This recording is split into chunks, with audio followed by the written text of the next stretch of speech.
Quantos filmes de terror com temática vampiresca você já assistiu? O Drácula, Crepúsculo e muitos outros a gente imagina. Mas você sabe, tudo ali é feito com parcimônia, a fim de não chocar você, o telespectador. As histórias que envolvem os vampiros da vida real tendem a ter um nível de barbaridade bem maior que qualquer roteiro criado por um gênio hollywoodiano. Tracy Wigginton pode servir de exemplo nessa comparação. A australiana entra numa lista pequena de criminosos que nunca demonstrou pesar por seus atos. O sentimento era de orgulho. A mulher conhecida como vampira lésbica assassina não ganhou essa alcunha à toa. Sua história é marcada por tons macabros, sanguinários e cruéis.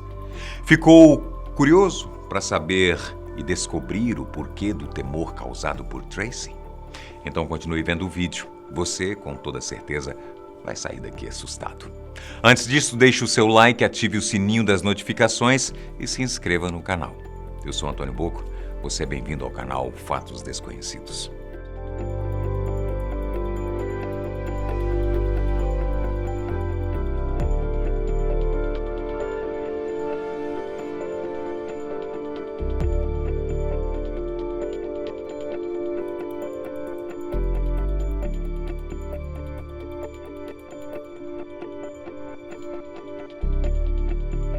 Tracy estava no alto de sua jovialidade quando cometeu o maior delito de sua vida, aquele que mudou sua vida totalmente.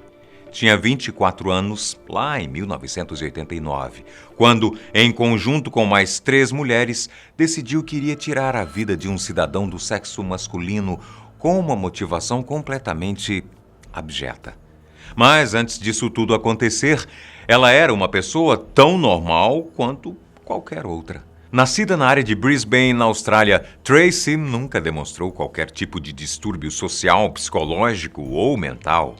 Tinha sua família próxima, era uma relação saudável. Aparentemente tinha uma vida tão normal quanto a sua do outro lado da tela. Aí. O único ponto fora da curva para a época era sua orientação sexual.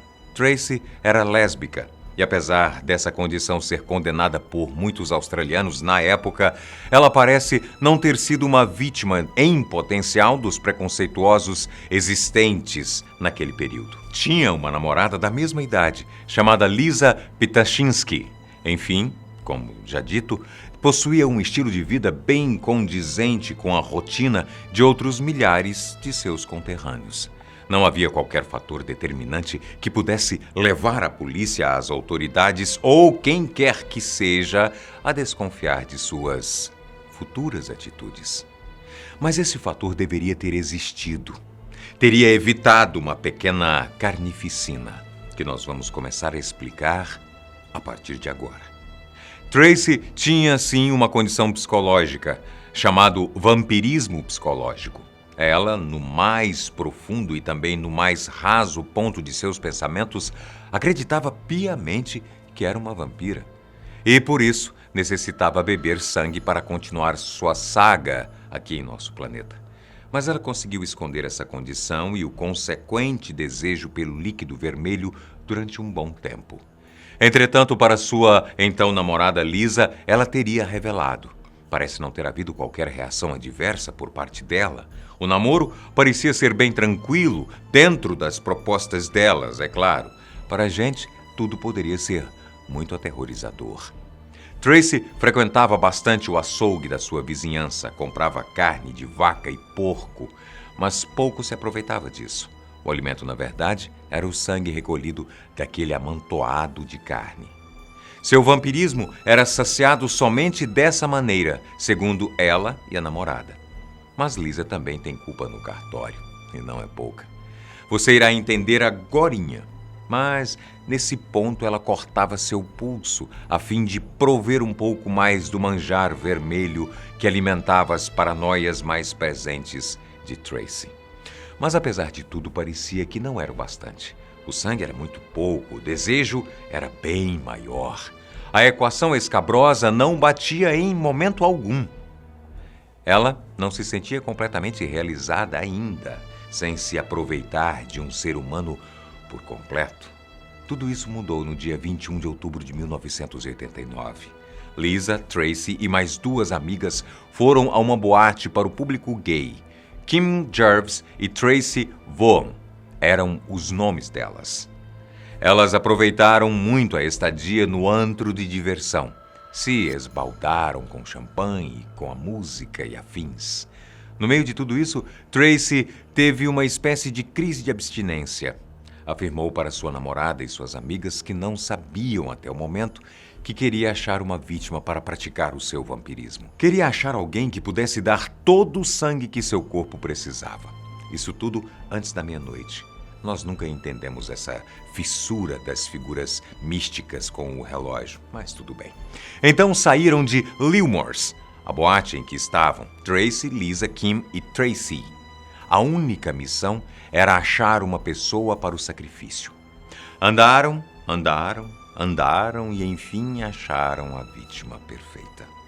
Edward Clyde Baldock era um senhor de 47 anos, pai de uma prole de 5 filhos, que chorava suas mágoas num bar conhecido como Caledonian Club.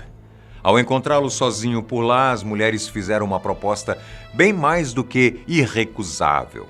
Foi suscitado na cabeça de Baldock que ele faria sexo com as 4 mulheres de uma só vez. Ele não pensou 2 vezes. Bem, deveria. Era melhor ter pensado infinitas antes de fazer isso. A carona terminou em um parque da cidade localizado à beira do rio que dá nome à bonita cidade australiana. Para que não houvesse qualquer desconfiança, em certos momentos, Tracy segurava a mão dele. Talvez estivesse tentando remediar a dor que o acompanharia dali para frente. Logo após chegarem ao local, ela mostrou sua face mais voraz, atacou com fúria e por trás o homem que pouco pôde fazer. As facadas atingiam em cheio o pescoço de Baldock, de um lado e depois do outro. Vocês entendem o porquê do pescoço, não é? Foram ao todo 27 facadas. O efeito desses golpes foi devastador. A cabeça dele ficou praticamente degolada. Não cedeu, por sorte apenas. E adivinha só o que ela fez após enfiar a faca tantas vezes em seu pescoço? Tomou todo o sangue que poderia. Ela se empanturrou com o líquido vermelho que tanto desejara. Era o banquete mais esperado de sua vida. E talvez por isso o assassinato tenha soado como uma coisa tão natural quanto respirar. Bebeu o que queria beber, sentou-se ao lado do corpo e, como se nada houvesse acontecido por ali, acendeu um cigarro. Fumava adjacentemente à carne drenada de Edward. Sem qualquer trocadilho, parecia que Tracy tinha o sangue mais frio que a terra já viu. Seu modo de agir era muito tranquilo para alguém que tinha feito aquilo pela primeira vez. Após todo esse banquete, as 4 se reuniram e saíram dali. Deixaram o corpo desovado ali mesmo, como se tudo fosse normal. Entretanto, outra coisa ficou por lá além do corpo. Um documento de identificação de Tracy. Edward foi encontrado por remadores que logo contataram a polícia. Ao chegar lá, não foi difícil ligar o assassinato cruel à identidade da mulher. Foi uma tarefa das mais fáceis. Quando encontrada, Tracy não deu muito problema. Na verdade, colaborou bastante. Afirmou que tinha feito, mesmo que não demonstrasse o mínimo sentimento de remorso. Foi condenada à prisão perpétua. Sua parceira e cúmplice, Lisa, foi condenada a 12 anos. A outra participante do crime, Tracy, foi absolvida. Kim foi condenada por homicídio culposo. Em nenhum momento de sua vida, ela demonstrou estar arrependida do seu ato. Vale lembrar o fato de que o homem morto tinha 5 filhos. Desde o momento em que fumou ao lado do cadáver até o momento que foi presa, sua feição de indiferença era a mesma. Parece na cabeça dela que ali era realmente o destino dela. Aquilo para que ela nasceu e, portanto, tinha que fazer de qualquer maneira. Tracy, na cadeia, se comportava de maneira exemplar até o ano de 2006. Naquele ano, agrediu uma colega de cela e, como já se não fosse o bastante, partiu para cima de um carcereiro do local. Mas não aconteceu nada mais grave que isso. Por seu bom comportamento, se viu no direito de solicitar liberdade condicional, mesmo com seu comprovado crime cometido por motivo bem bobo. Teve diversas rejeições. Mas o ano de 2012 chegou e a justiça considerou de bom tom conceder a benesse à mulher 23 anos depois de sua prisão. Ela foi liberta então e fotografada na mesma região onde cometeu o cruel assassinato. Sua parceira na época, Lisa, já havia angariado sua liberdade em 2008. As duas, no entanto, não podem manter qualquer tipo de contato. Se for furado, as duas irão parar de novo no fundo do Chilindró. Então, essa é a história mais do que real de Tracy Wigginton, uma mulher que realmente acreditava ser uma vampira. E para que isso se tornasse uma espécie de realidade, mostrou o pior lado do ser humano, o assassino. Como um vilão da ficção, Tracy matou alguém sem saber minimamente sua vida ou a história que ele carregava. Seu desejo era apenas o sangue. Não queria qualquer burocracia envolvida e assim o fez. Graças ao seu alto teor de maldade, indiferença e seu paladar, ela ficou conhecida como vampira lésbica assassina. E convenhamos, não há um apelido mais justo que esse. Agora nós vamos embora, mas logo voltamos com outras histórias tão escabrosas quanto essa. Você definitivamente não perde por esperar. Fique sempre alerta. Até a próxima, deixe o seu comentário. E aquele abraço.